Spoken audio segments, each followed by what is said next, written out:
प्रभु का धन्यवाद हो आज के दिन के लिए जो उसने हमारे जीवन में बख्शा। तो जिंदा परमेश्वर की हम बढ़ियाई करें, क्योंकि ये देह जो जिस्म में मिला उसकी महिमा के लिए मिला, उसकी स्तुति करने के लिए दे दिया। अजीज बहन भाइयों, जब हम भजन मंद की स्तुति करने के बाद प्रभु के जिंदा वचन को सुनने के लिए तैयार होते हैं, तो वायदे के अनुसार प्रभु यीशु मसीह ने जो वायदा करा कि जहां 2 या 3 जन मेरे नाम के लिए जमा होंगे उनके बीच में मैं हाजिर होगा, प्रभु यीशु मसीह अपने लश्कर स्वर्गदूतों के साथ हमारे संग है। बड़े ध्यान से हम प्रभु के जीवित वचन को सुने। वचन का जो आज का विषय है वो है परमेश्वर का परिवार। क्या? परमेश्वर का परिवार। परमेश्वर का परिवार। जैसे आप अलग अलग जगह से यहां आए हो और जो शादीशुदा है उनका आगे परिवार है, और हर एक का अपना अपना परिवार है।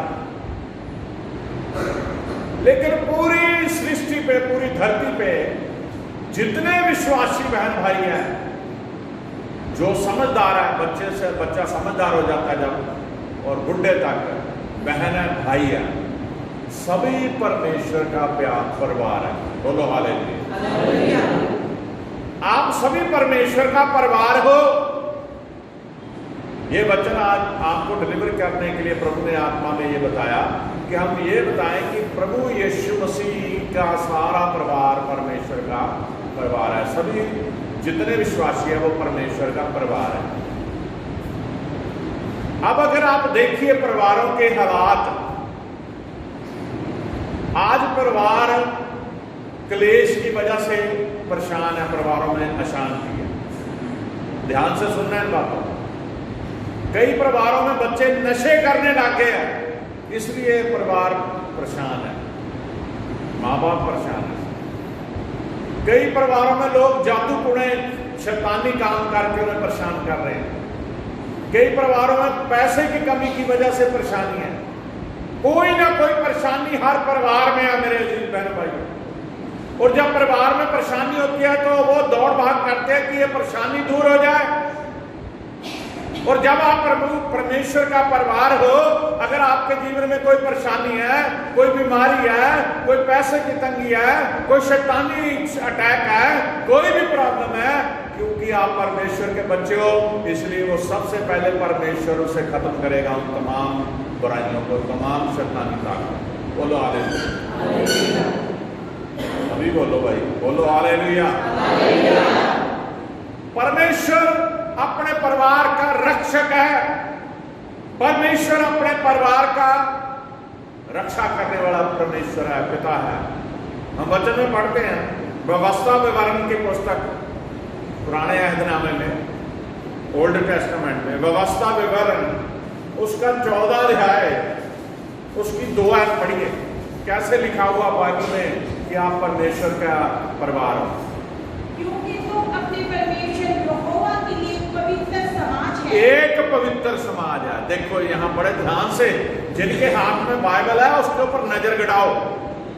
वहां लिखा है, क्योंकि तू अपने परमेश्वर यहोवा के लिए एक पवित्र समाज है। पवित्र समाज, जैसे हम इस समय समाज में रह रहे हैं, लेकिन जिस समाज में हम रह रहे हैं वो पाप से भरा हुआ है। लेकिन जब परमेश्वर ने आपको चुन लिया तो जितने लोग परमेश्वर के साथ जुड़ते जाते हैं वो एक समाज बन जाता है। और वो समाज जो परमेश्वर ने आपको चुना है, एक पवित्र समाज बन गया, एक पवित्र परिवार बन गया, एक पवित्र लोगों की मंडली बन गई। बोलो हालेलुया। कितने लोगों को समझ आ रही बात? आपको परमेश्वर ने चुना, आप उस पवित्र समाज में शामिल हो गए हो। दोबारा पढ़िए शुरू से जरा से। क्योंकि तू अपने परमेश्वर यहोवा के लिए पवित्र समाज है। एक पवित्र समाज है, उसको जरूर पढ़ो, क्योंकि तू अपने परमेश्वर यहोवा के लिए एक पवित्र समाज है।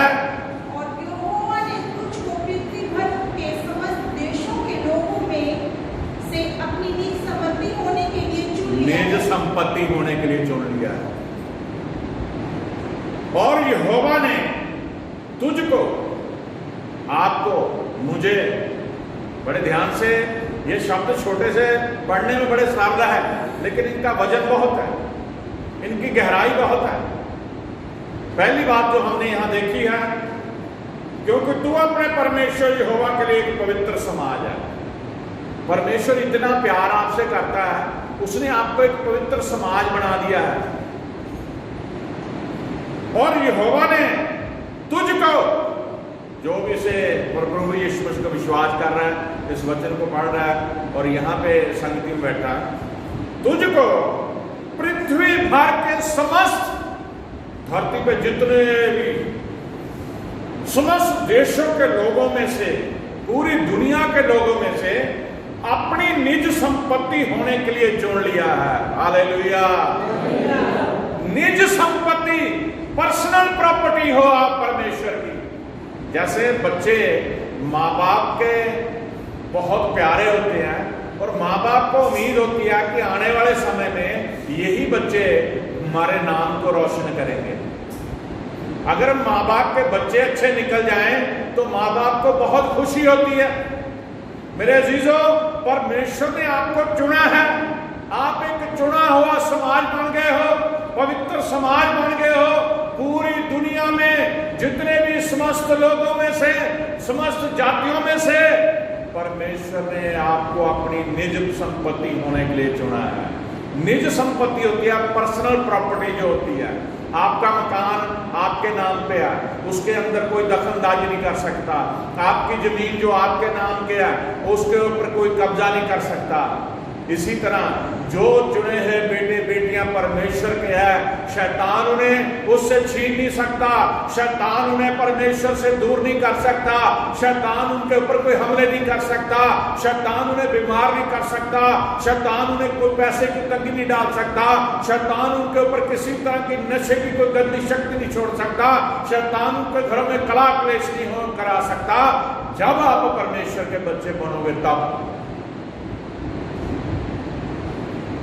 जब मैंने ये वचन पढ़ा था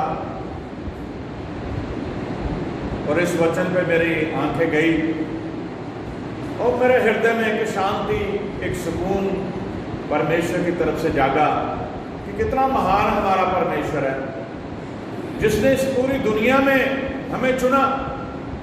हम भी पापी हैं, हम भी गुनहगार हैं। इंसान गुनाह में पैदा होता, गुनाह में बढ़ता, गुनाह में मर जाता, लेकिन यीशु मसीह ने इंसानी शरीर इख्तियार करके इस जगत में अपने आप को इंसान बना के प्रकट करके हम पापियों को उनके पापों से मुक्त कर दिया। प्रभु यीशु मसीह ने वो हम सभी के गुनाहों को अपने ऊपर ले लिया उसने, और हमें पर्सनल प्रॉपर्टी बना दिया। परमेश्वर की निज संपत्ति बन गया। परमेश्वर का इकलौता पुत्र कौन है? प्रभु यीशु मसीह। कौन है? सभी बोलिए, परमेश्वर का इकलौता पुत्र कौन है? और जब कोई इकलौता पुत्र होता है, जो कुछ भी होता है वारिस वही होता है, सब कुछ उसी का होता है। उसी के लिए, उसी के द्वारा, उसी के लिए सब कुछ सृजा गया। और परमेश्वर ने अपने पुत्र के कारण, जिन्होंने यीशु मसीह के ऊपर विश्वास किया, चाहे बेटा बेटी या बहन है भाई है, परमेश्वर ने अपनी निज प्रॉपर्टी मान लिया। अब अगर आप देखिए, घर बनते हैं दुनियावी तौर पे, अगर किसी ने बहुत अच्छा घर बनाया, जैसे हम आम भाषा में कहते हैं कोठी बन गई या बंगला बन गया, तो आप देखते चार दीवारी घर बनाने के बाद सेफ्टी की जाती है, घर के गेट बढ़िया लगाया जाता है, ग्रिल लगाई जाती है, उसको कवर किया जाता है ताकि कोई भी चोर या कोई भी बुरे लोग या कोई भी किसी तरह से उस घर को नुकसान पहुंचाने के लिए अंदर एंटर न कर सके। सिर्फ वही घर के अंदर जाएगा जो उस घर का सदस्य होगा या रिश्तेदार होगा या दोस्त मित्र होगा। इसी तरह जब परमेश्वर ने पूरी दुनिया में से अभी हमने पढ़ा आपको चुना है, तो आपके इर्द गिर्द परमेश्वर ने बाड़ा बांधा हुआ है। पवित्र समाज जो आपको परमेश्वर ने आपके इर्द गिर्द बाड़ा बांधा हुआ है ताकि कोई भी दुष्ट की शैतानी ताकत आपके ओर छू ना सके। बोलो हालेलुया, बोलो हालेलुया, बोलो हालेलुया। यशायाह नबी की पुस्तक यशायाह उसका 63 अध्याय, यशायाह 63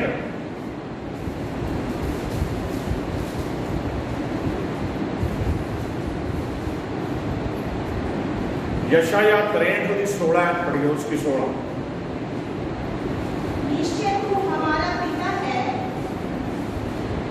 यद्यपि अब्राहम हमें नहीं पहचानता और इसराइल हमें ग्रहण नहीं करता, तो भी यहोवा तू हमारा पिता और हमारा छुड़ाने वाला है, प्राचीन काल से यही तेरा नाम है।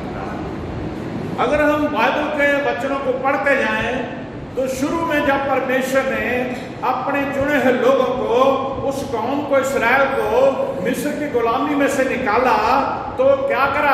अब अभी हमने व्यवस्था विवरण की 14 की 2 में पढ़ा कि आपको परमेश्वर ने एक पवित्र समाज बना लिया, आपको चुन लिया और आपको अपनी निज प्रॉपर्टी समझता है।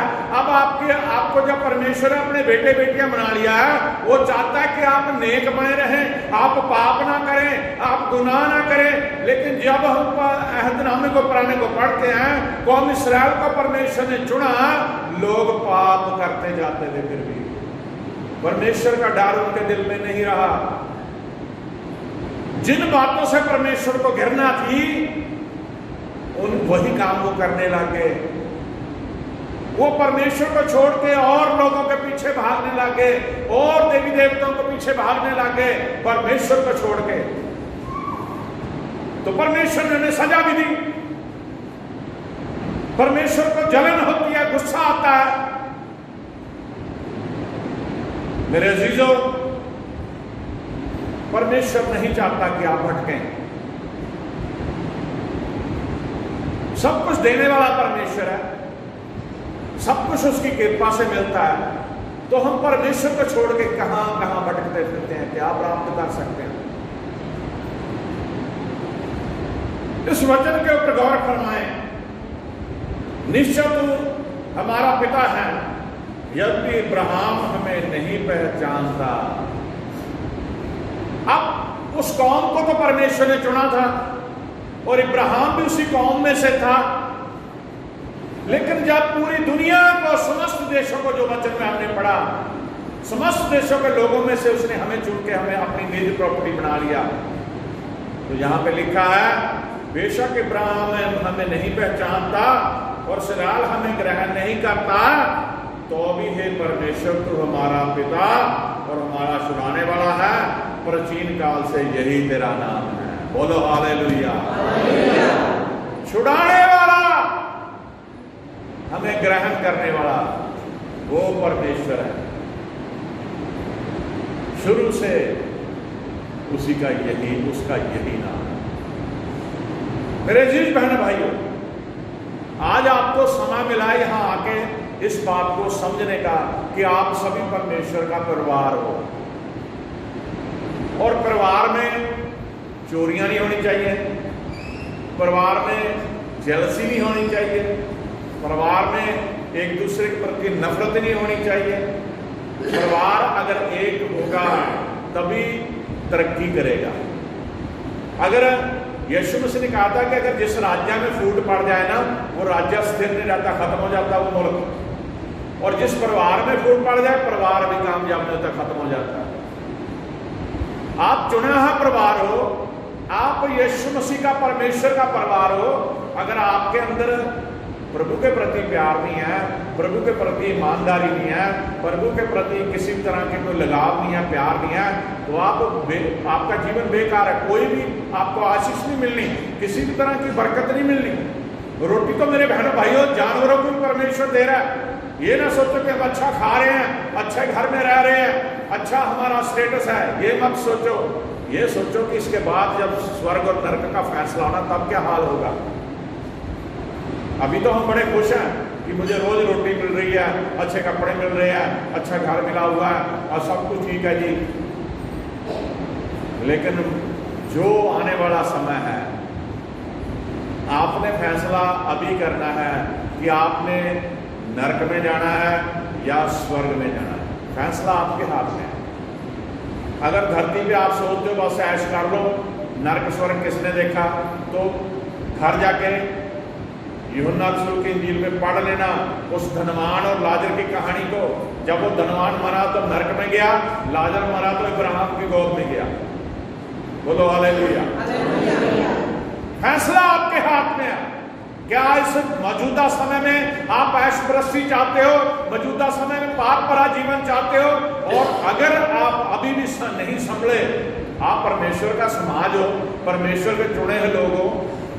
आपको एक बात बता दूं, कई लोग ना बहुत जगह हम प्रचार में जाते हैं, कई लोग मसीह लोगों को कहते हैं नीवी जात से हैं, फलाने हैं, ये हैं। लेकिन बाइबल को पढ़ के देखो, लिखा हुआ सबसे जो परमेश्वर के बच्चे सबसे श्रेष्ठ हैं, सबसे ऊंचे हैं। जो परमेश्वर का ही बेटा बेटी बन गया, तो जिसने दुनिया बनाई, जाते पाते सब खत्म कर दी उसने। अभी मैंने आपको शुरू में पढ़ाया, उस आयत को ध्यान से पढ़ना, व्यवस्था विवरण 14 की 2 में, कि तू एक चुना हुआ समाज है और निज प्रॉपर्टी और संपत्ति हो गए परमेश्वर की आप। हालेलुया। होशे की पुस्तक, होशे 1052 पेज है बाइबल में, 1052 पेज।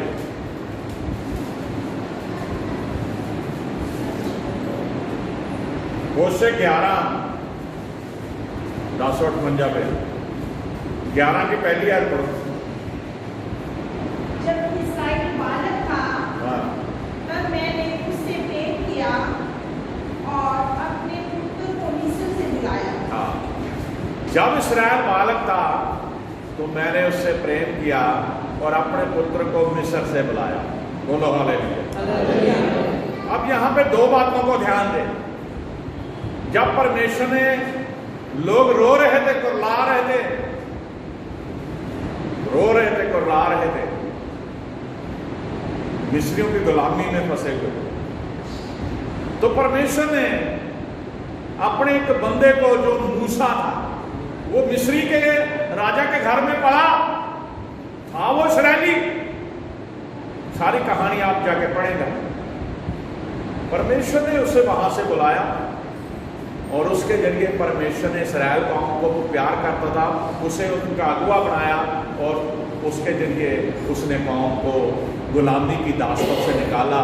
एक ऐसा नेता, एक ऐसा अगुआ, एक ऐसा परमेश्वर का बंदा बन के खड़ा हुआ जिसने परमेश्वर के सिवा कोई किसी की बात नहीं मानी।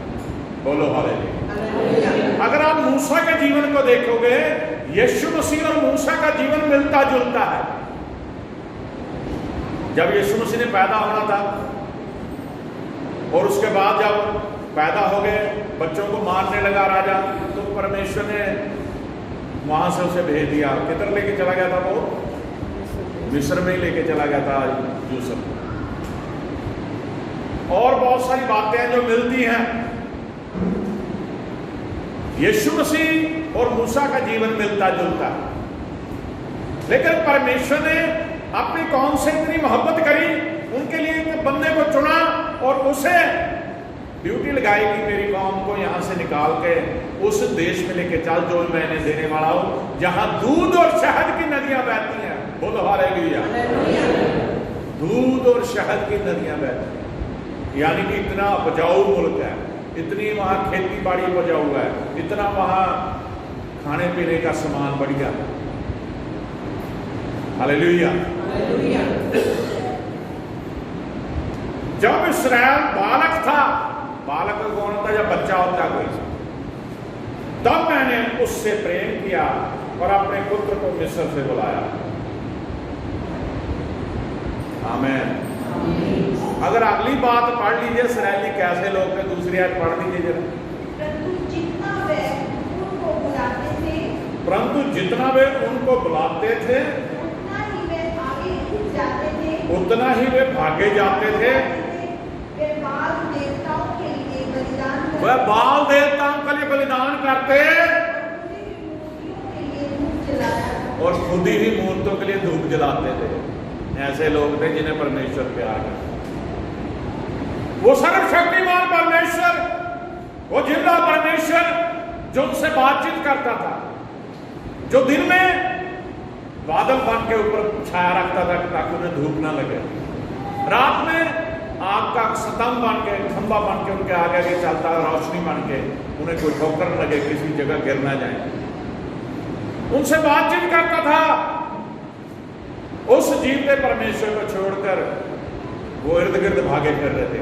आज भी कलीसियाओं में ऐसी कुरीतियां भरी पड़ी है, जीवते परमेश्वर को छोड़ के लोग इर्द गिर्द भागे फिर रहे हैं। परमेश्वर सब कुछ देख रहा है, परमेश्वर सब कुछ जानता है। Hallelujah, hallelujah. मेरे अजीज बहनों भाइयों, समय परमेश्वर चाहता है अभी आप बच जाएं। यूहन्ना रसूल की इंजील उसका पहला अध्याय, यूहन्ना रसूल पहला अध्याय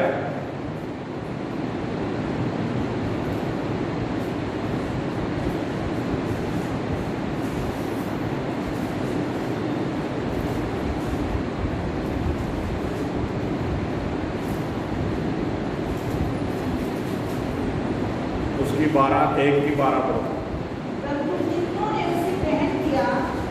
परंतु जितनों ने उसे ग्रहण किया उसने उन्हें परमेश्वर की संतान होने का अधिकार दिया। अर्थात उन्हें जो उसके नाम पर विश्वास करते हैं। बोलो हालेलुया। परंतु जितनों ने उसे ग्रहण किया। अब सवाल है, दुनिया भरी पड़ी है लोगों से, आबादी बढ़ती जा रही है पूरी दुनिया में। जिन लोगों ने उसे ग्रहण किया, किसे? यीशु मसीह को, उसे अपना मुक्तिदाता मान लिया, उसे अपना पिता मान लिया, उसने उन्हें परमेश्वर के संतान होने का अधिकार दिया। अगर आपने प्रभु यीशु मसीह को अपना मुक्तिदाता मान लिया, ग्रहण कर लिया, तो प्रभु यीशु मसीह ने आपको परमेश्वर के संतान होने का अधिकार दे दिया। अर्थात उन्हें जो उसके नाम पर विश्वास रखते हैं, सिर्फ उन लोगों को अधिकार दिया परमेश्वर के पुत्र पुत्रियां होने का जो उसके नाम के ऊपर विश्वास करते हैं। अब हमने इस वचन को पढ़ के ये समझना है कि हमने परमेश्वर को अपना उद्धारकर्ता मानना है, परमेश्वर को अपना मुक्तिदाता मानना है, उसके ऊपर विश्वास करना है, ताकि वो हमें परमेश्वर के वारिस बना दे, परमेश्वर के बेटे बेटियां होने का अधिकार दे दे, और हम परमेश्वर के पुत्र पुत्रियां बन जाएं। बोलो हालेलुया। जब भी आप घर में दुआ में बैठते हो, वचन पढ़ते हो, वचन सुनते हो, तो जरूरी है आपको इस बात पे ध्यान करें, आप परमेश्वर को बोलें, प्रभु आपने मुझे अपना बेटा बनाया, प्रभु आपने मुझे अपनी बेटी बनाया, बताइए परमेश्वर से बात कीजिए। बहुत सारे लोग यही सोचते रहते हैं परमेश्वर क्या बात करें, हमें तो पता नहीं क्या परमेश्वर कैसे सुनते। जैसे आप अपने बच्चों से बात करते हैं, जैसे आप अपने दोस्तों से बात करते हैं, जैसे आप अपने आस पड़ोस वालों से बात करते हैं, परमेश्वर से भी बात कीजिए। अकेले बैठ के बात कीजिए परमेश्वर से, वो आपको जवाब देगा, वो आपकी बात सुनेगा। बोलो हालेलुया। रोमियो का खत 8 अध्याय, 1-2 ऐसे पढ़ेंगे, आज का वचन पूरा हो जाएगा। रोमियो 8 अध्याय 8 की 15 पढ़िए। क्योंकि तुमको दासत्व की आत्मा नहीं मिली। हाँ, तुमको जो प्रभु के बेटे बेटियां बन चुके हैं, तुमको यहाँ पौलुस ये कहता है क्योंकि तुमको दासत्व की आत्मा नहीं मिली कि फिर भयभीत हो, कि फिर भयभीत हो,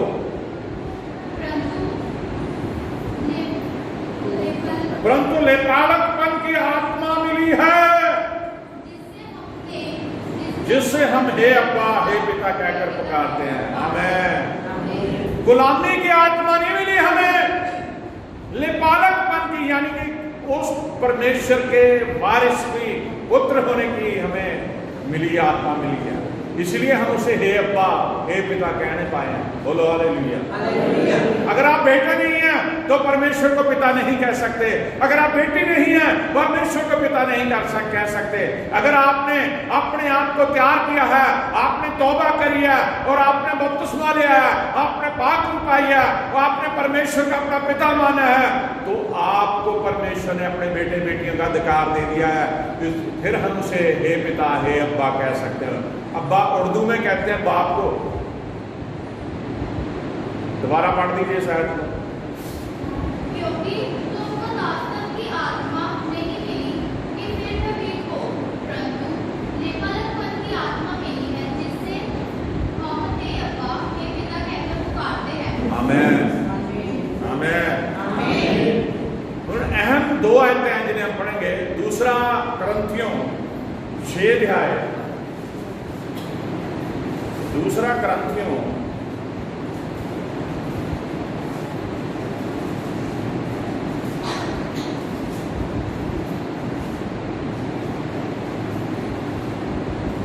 6 अध्याय